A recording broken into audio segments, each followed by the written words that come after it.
we are going to describe a neighborhood that we can imagine building in Albuquerque that is a safe place for kids and for seniors. This Walmart near the corner of Central and San Mateo was recently shut down. It is zoned for mixed development, it is about 17 acres, and it is up for sale. This is one of the very few locations in the whole city of Albuquerque where one could develop a truly walkable neighborhood because the streets are already blocked off and the site is very close to excellent public transportation. No other property in the city that is up for sale has this combination of features. Here's a quick sketch of what we would like to do. We would put a ring of townhomes around the outside. All homes would open up onto courtyard gardens. We would set aside a small area for shops or cafes or daycare, and we would have a central plaza for everyone to enjoy. We are rather obsessed with fractals. We believe the home is the center of a fractal hierarchy of places. Here we define a place as somewhere where you deliberately choose to spend time with others. One's home should be the place with the highest safety and comfort. As one moves away from the home, places become increasingly less safe and less comfortable. We believe that people who step out of their front doors should be in a courtyard and not on a street. A street is not a place. A street is a tool for getting from one place to another. A sidewalk is barely a place because it is also a mechanism for getting from one place to another, and it is subject to cars and noise. We believe that a courtyard truly is a place. It is a sheltered area that is shared by a small number of homes. The next tier is the local neighborhood, which should have a plaza and shops available without crossing any streets. The plaza is accessible by a moderate number of courtyards, so the plaza and shops should be reasonably safe. The next tier is a 20-minute neighborhood. At this point, people cross streets in order to get places. And finally, the whole city should be accessible, and the whole city has everything from boulevards to highways. First, how do we make a space that is safe for kids and seniors? Note that there is more than one kind of kid. Small kids, say 4 or 5 years old, might be allowed to go outside into a garden or courtyard to play. Older kids, say 7, 8, 12, should be allowed to go hang out with their friends in a larger area. High schoolers, say ages 15 to 18, might be free to explore the entire city, using mass transit to go to movie theaters or the biopark or libraries or the university. Similarly, there is more than one kind of senior. Seniors in their 60s and early 70s probably travel widely. Seniors in their late 70s and early 80s might stay within their neighborhood. Seniors in their late 80s and early 90s might stay closer to their courtyards and homes. Courtyard safety. We think it is natural that houses should open up onto courtyards rather than onto streets. First, small kids, say 5 years old, should be able to go outside and play in a space in front of the house where mom can keep an eye and an ear out. When houses open up onto streets, then small children cannot be left to play on their own. This also helps seniors. When seniors' homes open up onto courtyards and they have a couple of chairs out there, then they can meet as peers and have a conversation in comfort. If the seniors' homes opened up onto the street, then traffic noise might make it difficult to hold a conversation, and it would certainly be less intimate and friendly. Neighborhood safety. The second thing is that not all kids are 5 or 6 years old. When they turn 8 or 10 or 12, they would like to go hang out with their friends and trade skateboard tricks. Kids need a place to learn to ride their bikes. We believe that children need a larger adjacent park where they can play games on a larger scale, such as soccer or kick the can. Ideally, kids would not have to cross any streets to get to this park so that they can safely play at dusk. In a similar way, seniors often move a bit slower than others. They need a safe way to get to a local store or to a coffee shop, and ideally, they would not have to cross any streets to get there. Connections to the city. The site is only a block from the rapid transit line that runs down Central, so it has good connectivity to Old Town, to downtown, to the university, to the hospitals, and to the military base. It's also got buses up and down San Mateo, and San Mateo is a very big commercial district. Physically able teenagers and seniors will be able to access the whole city. Our proposal emphasizes 3 tiers of the safety hierarchy. Every home should be part of a small courtyard that provides space for small children to play, as well as places for adults to sit down and maybe have coffee with a neighbor.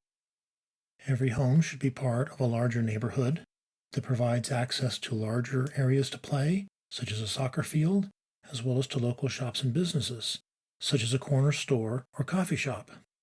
And every home should have access to public transport to get throughout the entire city. There must be things for kids and seniors to do. This means there needs to be a kids club and a seniors club. The city of Albuquerque already has community centers for teenagers and for adults. However, as a rule, these are not placed a block away from where the kids live or where the seniors live. So in order to get there, the seniors or kids need a ride from someone, which means that many people cannot use the services. The next issue is density. The goal is not density for density's sake. The appropriate density must balance a number of factors. The first goal of density is to enable a reasonable number of people to enjoy the benefits of the neighborhood.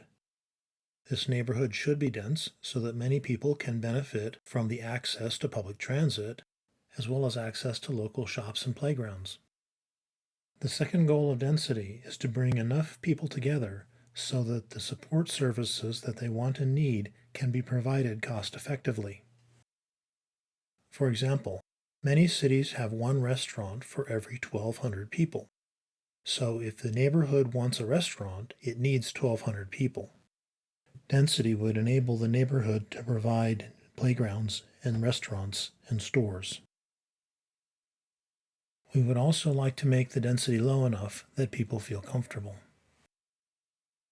Our first guess is to increase the density to approximately 10 times suburban neighborhoods. Although, really, anything increasing the density at all by a factor of 2 would be a big improvement. But let's shoot for a factor of 10. Let's start with the following approximations. Many suburban homes sit on quarter-acre lots. 10 times the density means we would shoot for about 40 homes per acre. 40 units per acre times 15 acres is 600 units, though clearly this number needs study and could change. The average home in America has 2.5 people, so 600 units times 2.5 people would be 1,500 people. This corresponds to a density of about 24,000 people per square kilometer, which is a bit higher than other cities. We're not shooting for Manhattan density. We're just trying to kick it up 1 or 2 notches.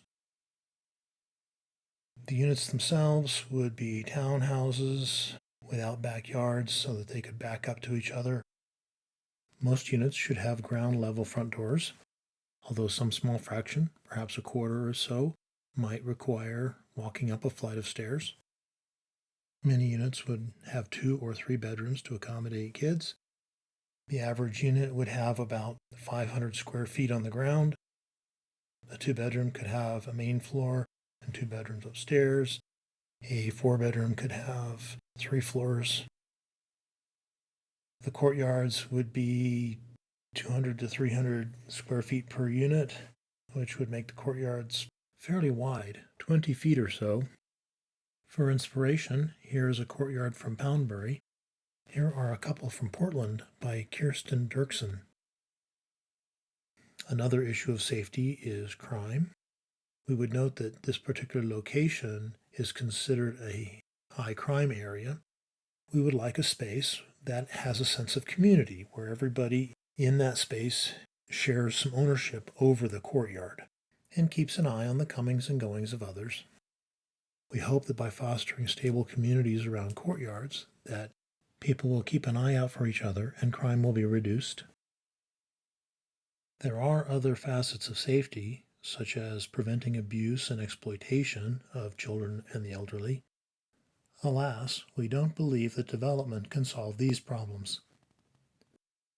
Within the property, pedestrians must have priority. The plaza should be a pedestrian-only area. However, it will be necessary to allow access for emergency vehicles and for delivery vehicles. We would allow them provided they respect pedestrian priority. As such, the roads should be pedestrian paths that can be driven on as opposed to roads that can be walked upon. Also, we have not discussed issues like carbon neutrality, comfort, cost effectiveness, and so on, or beauty, nor parking, though we will discuss some of these issues in the next video. Another thing that's missing is concern for girls. Many of the issues that we are concerned with, such as courtyards and plazas, are for both boys and girls. There is some evidence that suggests that girls may prefer different kinds of play areas than boys. A soccer field is somewhat more boy-oriented, but we do not yet know how to address this issue. We contend that this structure would make life a lot safer for children and for seniors and improve their quality of life. We also believe that this will improve the lives of adults in their prime. Imagine that you are a prime-age adult. When you open your front door, would you really rather be on a sidewalk next to parked cars and a street full of traffic? Or perhaps would you rather be in a sheltered garden? When you go get coffee in the morning, would you really rather walk across several lanes of traffic and asphalt, or would you rather walk across a pedestrian plaza with trees and grass? And then you can go to work by car or public transit. Safety concerns matter much less for adults in their prime than they do for children and seniors, but we believe they would improve everyone's quality of life.